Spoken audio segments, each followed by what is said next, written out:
How's it going, everyone? My name is Derek Afasi. I'm the owner of Afasi Financial Group. Today's topic, I want to discuss with you how long will my IRA last? And I want to go over what is an IRA, kind of when somebody sets up their accumulation phase in an IRA, and then the very important distribution phase in an IRA, and that really correlates to the statement of how long it, could potentially last, or some of the mistakes and problems that individuals make when pulling out money from their IRA distributions or their IRA accounts. Now, regarding the first bullet point, we have IRA accumulation. And typically what happens is an individual will set up something known as an IRA, which is known, and the one I'm talking about is a traditional IRA. You can also utilize Roth IRA. It's just it's taxed different than the other. So a traditional IRA is going to be fully taxable at retirement. A Roth IRA will be tax-free at retirement. But essentially what's happening is an individual is placing monies aside into, kind of think of this like a retirement bucket. So each dollar that they're placing into this bucket and the amount of money or the percentage rate that is returned based upon the different funds that you chose is going to determine whether this bucket's going to be larger at the end of the day, end of the year, or smaller at the end of the day, end of the year.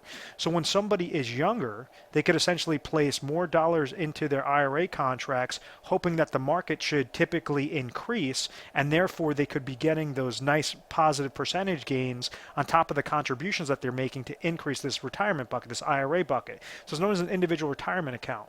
So rather than like a 401k, which is set up through an employer, an IRA is set up through the individual. So an employer 401k account might only give you about 15 different mutual fund options to choose from, as opposed to an IRA that an individual could set up with a Fidelity, a T, or a Price, whatever that case may be, and they might have 300 different options to choose from. So it's all about how to leverage those eggs in your basket a little bit better. So when you're looking at the accumulation phase, individuals utilize mutual fund related accounts to say, I want to have a combination, a mixture of stocks and bonds, or they could utilize different speculative investments, different sorts of things that you could place within that IRA account. So what's happening is, as this individual keeps growing or keeps adding more and more dollars, they're hoping that this percentage interest is going to be positive each and every year. Because in the years that it's positive, obviously the contributions and that positive interest rate is going to make that bucket larger. Now, on the years that the interest rate comes back negative, well, then it didn't matter how many years or how much contributions you place into that bucket. If this percentage rate is down, is let's say a minus 50% or 15% or 10% or 5%, whatever that case may be, it's going to reduce that bucket proportionately.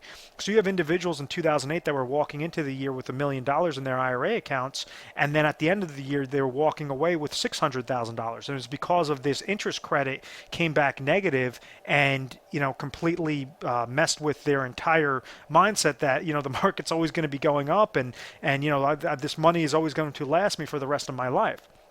And that's when I get into the distribution phase. IRA distribution, and what are some of the problems and mistakes to avoid when trying to pull your money out for those IRAs. And let me clear out the screen. Now, one of the different recommendations that I always try to make, I always try to hit home with anybody watching my videos, is I say avoid the negatives, avoid the negatives, avoid the negatives, avoid the negatives. Make sure that if you could eliminate the negatives altogether, or at least reduce those significantly, then you could at least get to your retirement destination successfully. So if you're leaving your money into an account that's meant for accumulation, but now you're starting to take distribution off of that account. Now you can't have that risk that you had with accumulation, saying, okay, if the market goes up, well then, I have the next 5-10 years to, or the market goes down, I have the next 5 to 10 years for the market to, to poke back up again, to give me some good growth, good gains into my account.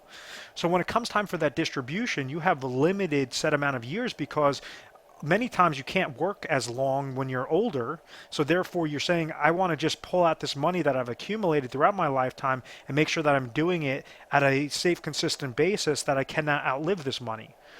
So what happens with IRA accounts that are tied to mutual funds that is set up for a distribution phase is that individuals fall victim to something known as reverse dollar cost averaging, also known as RDCA. What it says is it's a culmination of negative aspects that are working against that account and trying to pull money from that account that could result in retirement disaster, result in you outliving that IRA contract, where now you're only left with pension income or Social Security income that is going to be the only income that would come to you when you need that money most in retirement. So what do I mean by that? Well, with IRAs that are tied to mutual funds, there was a report done through Morningstar that they said that the average mutual fund fee is about 1.31%. So if we're just using a conservative fee, with those mutual funds that are tied to the IRA bucket, let's just say that you have a minus 1% of the mutual fund related fees that are tied to this bucket. So what that means is that your account has to at least beat out 1% that year just to break even.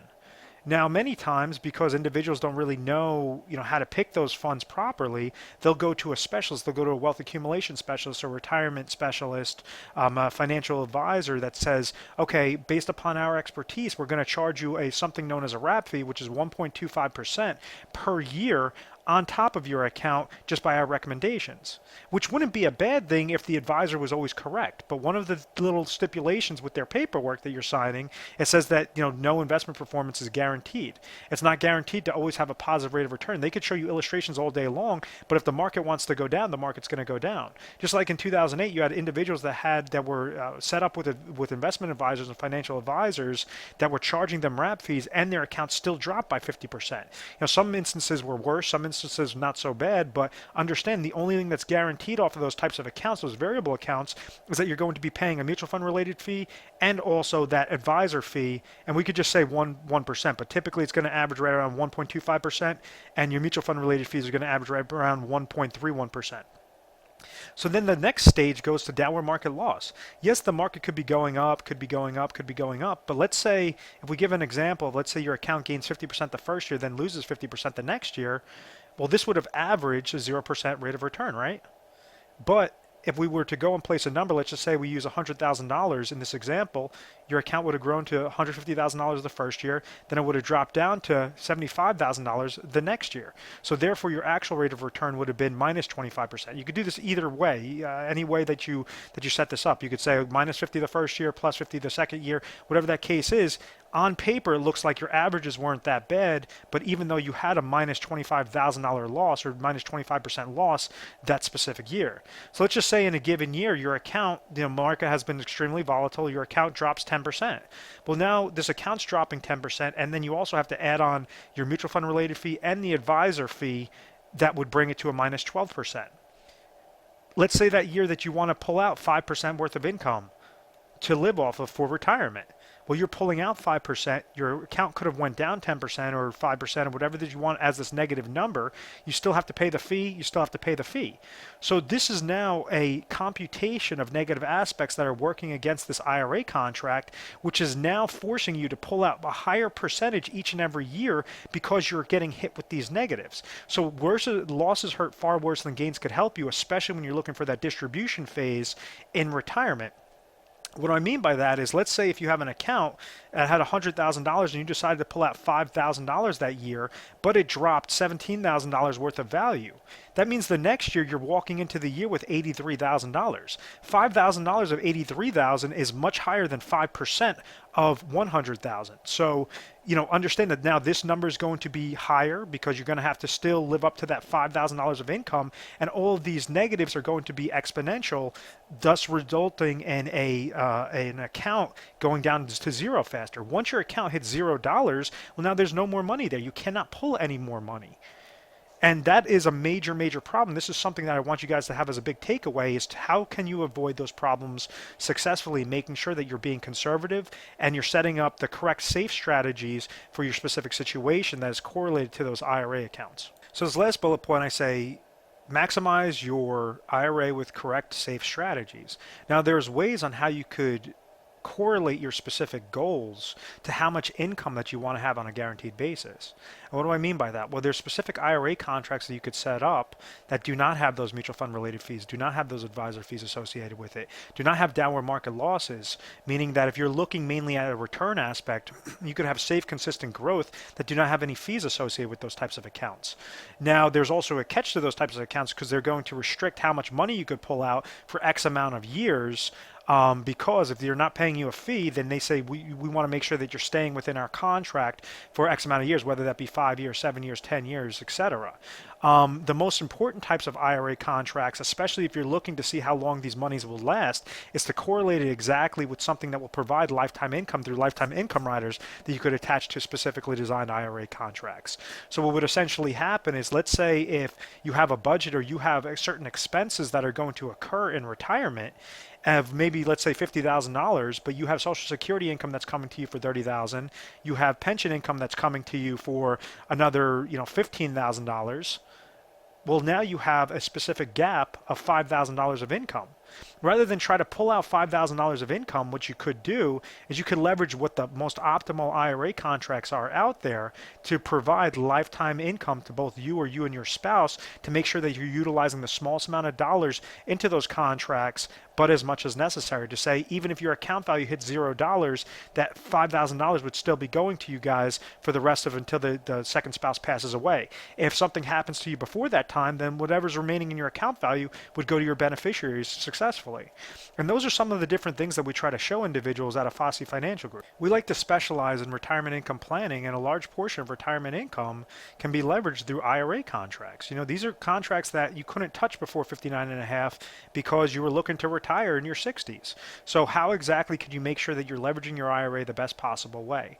We are an independent agency, so what that does is it gives us access to multiple carriers, multiple strategies, proprietary carriers even at that. So depending upon what your area is, we work on a national basis. So depending upon your state, depending upon your age, depending upon, most importantly, your goals, we're going to have a specialist standing by. We offer 24/7 customer service. So you give us a call mornings, nights, weekends, holidays, whatever the case may be. You say, I saw a video online about an IRA and how to make sure that my IRA will last as long as my life or mine and my spouse's life. I want to speak with a specialist. From there, you're going to be dealing with a specialist. That specialist is going to help educate you what you currently have, what maybe some goals or some problems that might be occurring with what your current plan is, and then it goes through a process known as Retire Sharp Planning System, where we have a case design team in-house that goes through over 1,200 different contract strategies and scenarios on average before we give the top 3 recommendations. So we give these recommendations through different video tutorials, through literature pieces, making sure that you're acclimated at the entire process and you're going at your own pace. One of the things with retirement is you only have one chance to get things done correctly. There's no room for error, and we want to make sure that you really understand what you have, kind of what are the solutions out there, and how to make sure that you're leveraging your chips the right way. We are A+ rated on the Better Business Bureau. We've always had very good reviews. We've never had any complaints. It's because of this methodical process. I want to thank you very much for watching this video. Please feel free to subscribe to our YouTube channel, Retire Sharp, so you can have access to the most updated videos. Thanks so much, guys.